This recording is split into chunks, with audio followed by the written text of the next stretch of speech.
I am not a Donald Trump fan, but he has my vote for president because the other option would be a total disaster for the United States. Hillary Clinton is repeatedly claiming that Donald Trump is not fit to be president, especially since release of the video from 11 years ago in which Trump makes crude sexual comments and telling a tasteless story of his past indiscretions. While those words were reprehensible and inexcusable, as Trump himself admits, they are far from the level of unfitness revealed by Hillary's own actions. Not just words, but actions.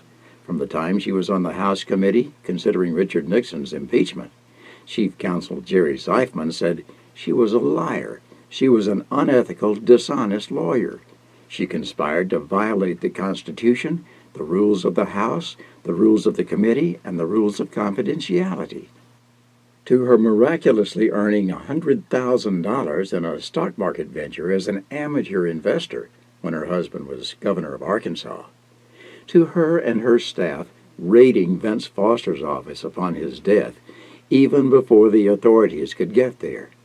To the scandals known as Travelgate, Chinagate, IRS Filegate, Whitewater, Pardongate, to the vandalism and attempted looting of the White House as the Clintons left in 2001, including Hillary's attempt to ship White House furniture to their private home in New York, part of $190,000 in gifts and furnishings they tried to take, to her recently revealed pay-to-play access to her department through the Clinton Foundation when she was Secretary of State, to her Al Gore-type fictional account of landing under fire on her visit to Bosnia, having to duck and run for cover as they left the aircraft, all disproven not only by eyewitnesses, but by actual video of her arrival, getting off the plane and happily greeting people with smiles and handshakes, to her as Secretary of State failing to respond to the Benghazi ambassador's numerous requests for help against the impending embassy raid that eventually took his life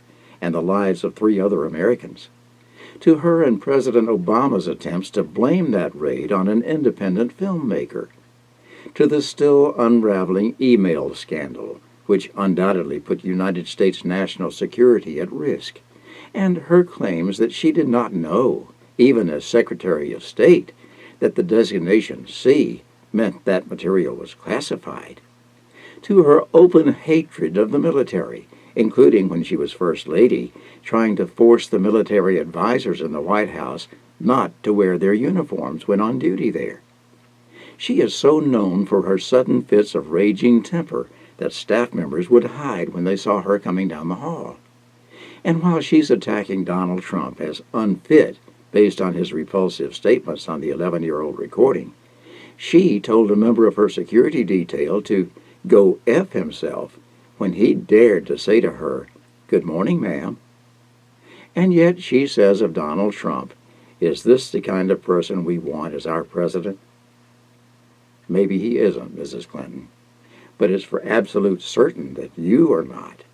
Under your presidency, our Constitution would be essentially discarded, our rights and freedoms lost, our economy ruined along with our health care system, our safety and security compromised, our military further depleted, what remains of our international respect destroyed.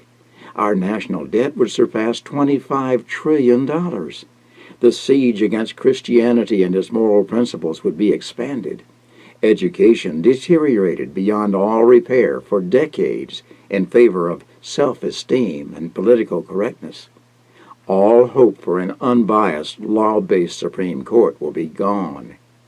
And God help us if you're elected with a Democrat majority in Congress. No, I don't like Trump, and he certainly isn't my first choice for president. But I do believe he loves this country, and that he can correct a lot of the problems that we have created for ourselves with our unwise choices for leadership. He may be a loose cannon, but Hillary Clinton is a loaded cannon, locked down and aimed directly at us. Is anyone listening to this who needs to hear more? There's lots more of the same to be heard, but this should be plenty for anyone of at least average intelligence. Yet there are those who will ignore all these warning signs and vote for Hillary just because she's a woman. How sad and frustrating and scary.